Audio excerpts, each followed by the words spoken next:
Reposant toutes pratiquement sur la loi 1901 d'obédience française, aujourd'hui au Bénin, les associations et fondations connaissent une mutation. Mutation due à la nouvelle loi qui les encadre désormais dans notre pays. De quoi s'agit-il? Toutes les associations sont-elles concernées et quelle est la démarche à adopter aujourd'hui par ONG, associations, fondations pour s'en sortir et surtout rester en règle vis-à-vis de l'État béninois? On en parle avec un expert en gouvernance et leadership des organisations, M. Alessandre Alovokmeou. Bonjour. Bonjour, monsieur le journaliste. Merci d'avoir accepté notre invitation. Merci, merci à vous aussi. Alors, dites-nous, les associations et fondations en République du Bénin, quelle était, disons, leur histoire et elles étaient sujettes à quel cadre avant? Merci beaucoup. Il faut dire avant juillet 2025, les associations, les fondations, tout ce qui est organisation, étaient régies par la loi du 1er juillet 1901, qui est un héritage colonial et qui permettait juste aux associations de faire une déclaration à la préfecture au ministère de l'Intérieur pour avoir leur récépissé et exister et s'organiser, mener leurs activités en République du Bénin. Donc c'est un peu la loi qui encadrait cela depuis 1901. Mais le Bénin, compte tenu de ses ambitions, parce qu'il faut savoir que les textes qui régissent le rapport entre les hommes dans un pays dénotent de l'ambition pour ce pays. Et compte tenu des ambitions de notre pays, il était important au fait aux législateurs et aux gouvernants de voir, compte tenu de nos contextes et de là où nous voulons projeter notre pays, de nous organiser autrement et de limiter les risques en termes de rapport entre les hommes pour mieux gérer la cité. Vous savez, les organisations de la société civile, les ONG, les fondations sont des contrats entre les hommes, les femmes, au niveau national ou international, qui ont des objectifs bien précis et de porter assistance ou secours à telle ou telle personne de la société, oui, ou de créer des fonds pour aider la population. Non seulement pour continuer, c'est comme une délégation de services publics pour continuer l'œuvre ou ce que l'État ne peut pas véritablement faire. Et ces organisations jouent ce rôle en se mettant ensemble. Donc, avant le vote de la loi en juillet passé, chaque organisation, il suffit d'avoir le récépissé, d'avoir le journal officiel, et pour s'organiser sans obligation de reddition de comptes et sans obligation de déclarer qui est le dirigeant, qui fait quoi, quand et comment. Sans renouvellement de bureau. Donc, on peut être président pendant 40 ans, pendant 50 ans, et puis ça ne dit rien, et sans organiser l'Assemblée générale, sans... Au fait, on évoluait dans l'informel et d'une manière d'une autre, et puis le président n'a pas l'obligation de compte rendu, n'a pas de redevabilité envers ses membres, ni envers les bénéficiaires. Et donc, nous étions dans cette situation. Et vous voyez, il y a beaucoup de translations aussi qui se passaient. Donc, on ne maîtrisait pas véritablement les financements qui donnent. Et ça, c'est à quoi dans le pays? Or, nous sommes confrontés à de l'extrémisme, à beaucoup de réalités. Et il est important de maîtriser les financements de ces... de la nouvelle loi de juillet dernier. Alors, dites-moi, M. Alovokmeou, quels sont les grands traits de cette nouvelle loi qui encadre désormais l'existence et la vie des associations et fondations en République du Bénin? Merci beaucoup. Il faut dire que la nouvelle loi clarifie clairement ce qu'on appelle association désormais, ce qu'on appelle fondation. Et donc, cette nouvelle loi organise et définit clairement ce que chacun doit faire. Okay. Cette nouvelle loi aussi crée un registre électronique sur lequel chaque organisation désormais doit se déclarer pour qu'on sache dans le pays qui fait quoi, quand et comment. Cette loi aussi donne les obligations aux organes dirigeants de se déclarer et de déclarer non seulement les organes dirigeants, mais de déclarer ceux qui dirigent ces organes. Cette nouvelle loi aussi a eu l'innovation par son décret, les décrets d'application pris en octobre de 2025, de rendre obligatoire des mentions et dans vos tests, dans les tests et statuts, on rend obligatoire des mentions pour que, à travers vos statuts, à travers votre règlement, on doit savoir véritablement un certain nombre d'éléments. On ne peut plus avoir une organisation virtuelle ou bien dans le sac, mais vous devez avoir un siège physique qu'on peut identifier. On doit savoir qui dirige ces organisations effectivement. Est-ce que les objectifs que vous vous êtes fixés, vos missions, sont clairement définis? Est-ce que c'est conforme à ce que vous faites dans la réalité sur le terrain? Lorsqu'il y a des modifications au niveau de vos statuts ou bien dans le fonctionnement, est-ce que cela est déclaré? Et il y a l'obligation aussi de compte rendu. Et les organisations doivent être apolitiques. Ils ne doivent pas s'immiscer, ils ne doivent pas s'immiscer dans, dans tout ce qui est activité politique. Ils doivent véritablement jouer leur rôle, être collés à leur mission, à leur vision qu'eux-mêmes ils ont déclarée au départ pour obtenir leur récépissé ou bien leur existence. Alors, donc, vous voyez...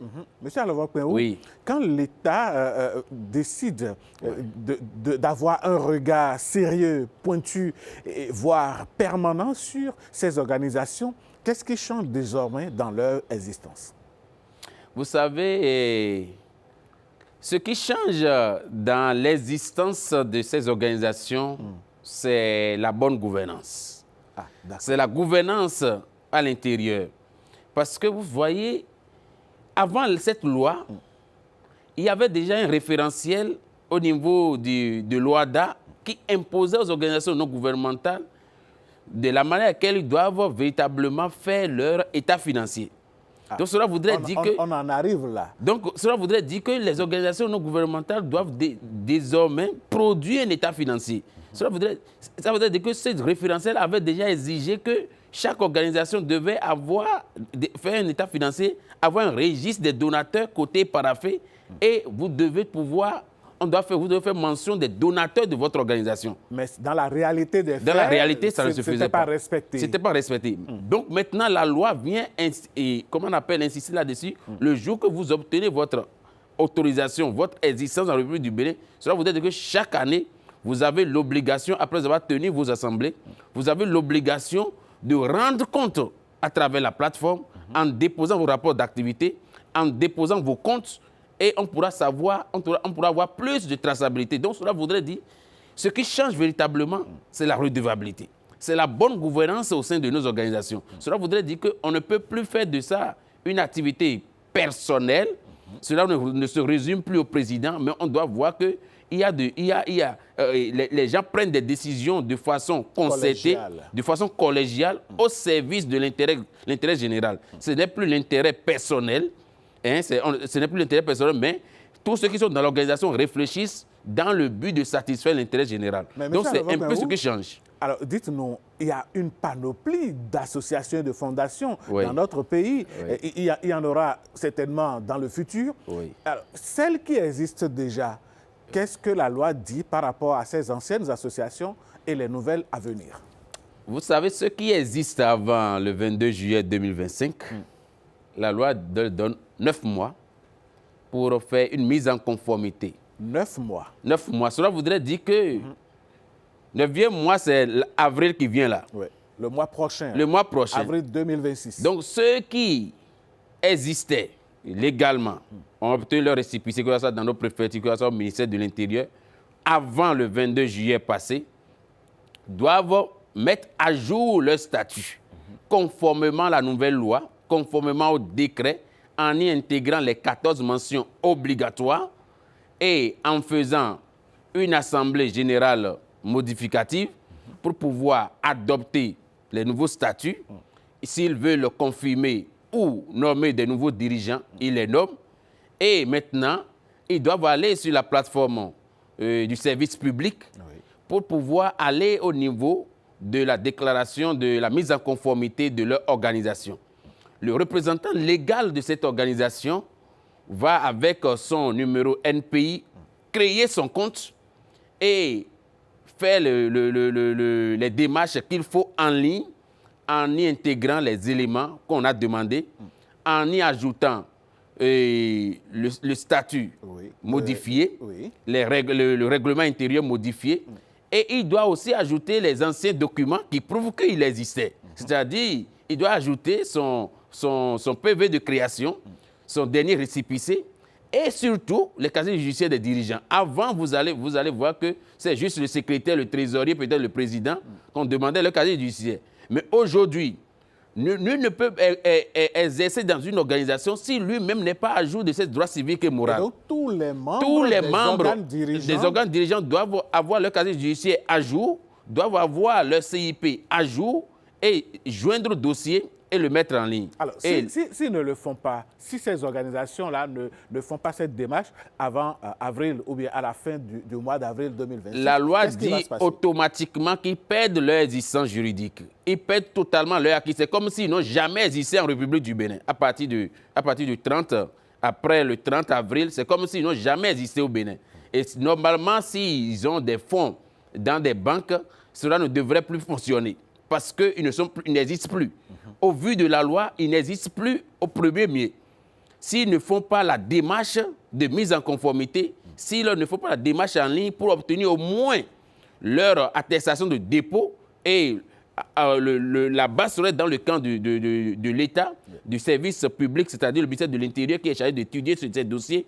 S'ils ne font pas cette démarche, cela voudrait dire que leur existence tombe automatiquement et donc ils n'ont jamais existé en République du Bénin. Donc, c'est l'implication directe de ce que... Et donc, il faut aussi attirer l'attention de ces dirigeants sur les tentations de déclarer, de faire des fausses déclarations en ligne. Cela est puni rigoureusement par la loi jusqu'à 10 ans d'emprisonnement. Donc, ils doivent faire attention à ce qu'ils sont en train de mettre en ligne. Les pièces qu'ils sont en train de produire aujourd'hui doivent être des pièces authentiques et vérifiables. Donc, si quelqu'un ne tient pas une assemblée générale et qui dit qu'il a tenu une assemblée générale, cela pourrait aller contre lui. Tout ce qu'il met comme pièce doit être authentique et vérifiable. Ça, c'est ce qui concerne les organisations qui existent déjà. Ils doivent faire la mise en commun. Et ceux qui veulent faire une nouvelle création, c'est le coût normal. Ils ne sont pas limités par un temps. Donc, cela voudrait dire qu'eux aussi, ils sont sur la plateforme, ils doivent pouvoir faire une déclaration. Et cette fois-ci, tous les membres fondateurs de ces organisations doivent aussi avoir leurs pièces à jour. Je vous ai dit tout à l'heure qu'un citoyen qui appartient à une organisation doit jouir de ses droits civiques et moraux. Cela voudrait dire que si vous êtes dans une situation de condamné ou bien vous avez des problèmes avec la justice, vous ne pouvez pas exercer votre activité dans une association. Donc, ce n'est plus seulement au niveau des partis politiques que le problème se pose. Non. Une organisation, vous êtes des responsables, vous avez décidé d'apporter votre soutien à la communauté. Vous devez quand même être à jour. Vous devez être des gens authentiques sur qui on peut compter puisque vous voulez manipuler les ressources publiques.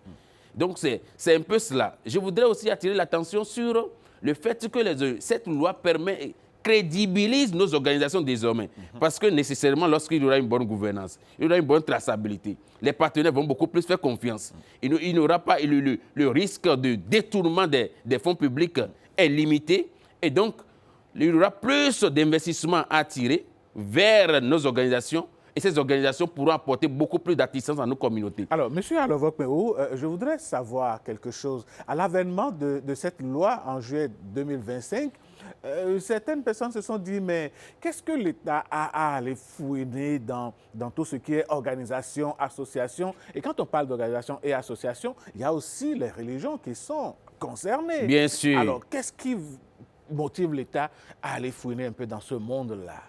Vous savez, je vous ai dit au départ qu'une association, c'est un contrat entre les hommes. Et l'État doit veiller à l'ordre public. Doit veiller à ce que le rapport qu'il y a entre les hommes, les contrats qu'il y a entre que vous vous êtes donnés entre vous-même, soient respectés et limiter les risques de litige. Vous voyez, vous avez dit par exemple d'intervenir, d'aider les orphelins de telle commune. Oui. Et à cause de la mauvaise gouvernance de vos guégués, vous avez habitué la population à un certain nombre de choses. Vous recevez des financements sérieux. Vous avez même reçu des financements au niveau de l'État. Mais la mauvaise gouvernance fait que cette organisation ferme du jour au lendemain. Vous mettez... Les orphelins n'ont pas été pris en compte, vous ne faites pas les activités. Alors que vous avez reçu une autorisation. Oui. Du jour au lendemain, ces orphelins tombent dans une précarité encore plus grave. Donc cela voudrait dire que l'État doit anticiper sur le fait que vous avez reçu une autorisation pour faire un travail.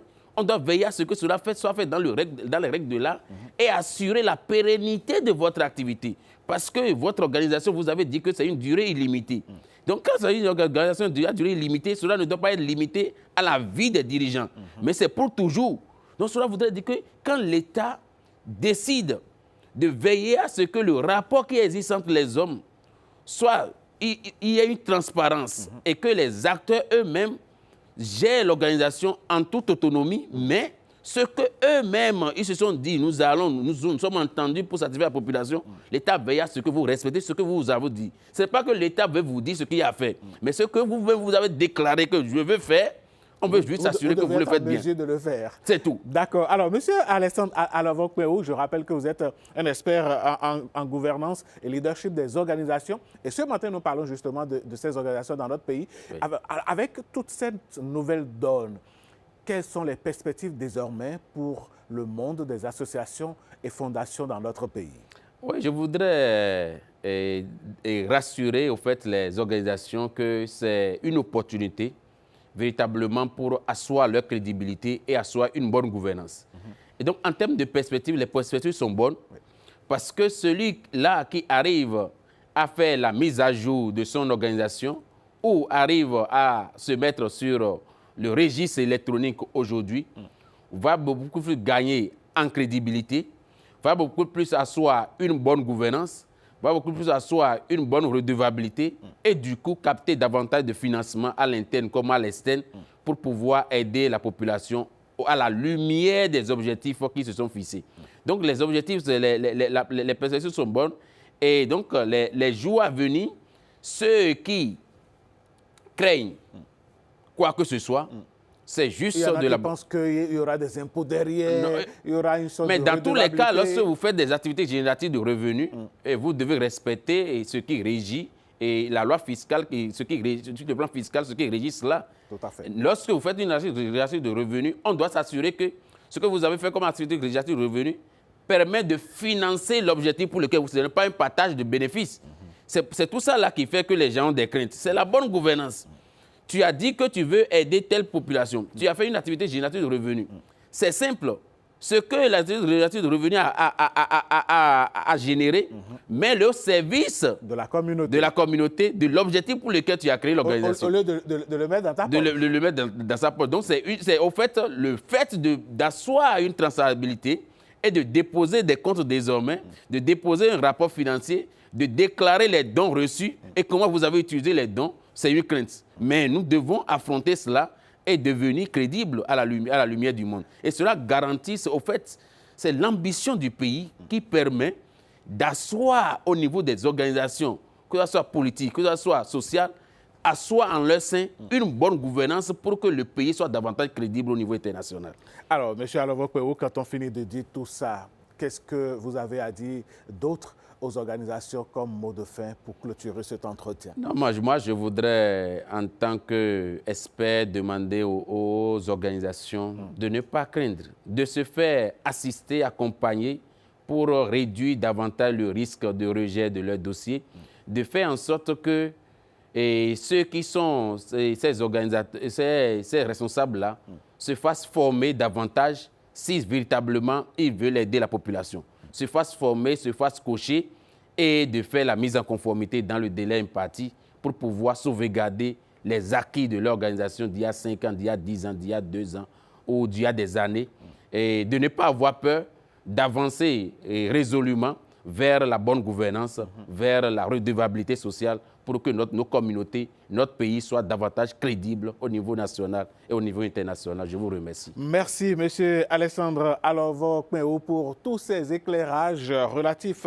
aux associations et fondations en République du Bénin. Désormais, vous savez ce qu'il faut faire. Vous avez jusqu'à fin avril pour vous mettre à jour si vous êtes responsable et dirigeant, initiateur d'associations ou de fondations en République du Bénin. M. Alavok-Peou, je rappelle que vous étiez sur ce plateau donc en tant qu'expert en Merci. gouvernance et leadership des organisations. Comme je le dis toujours à tous nos invités, ici c'est chez vous. Revenez quand vous voulez. Avec plaisir. Merci beaucoup. Merci.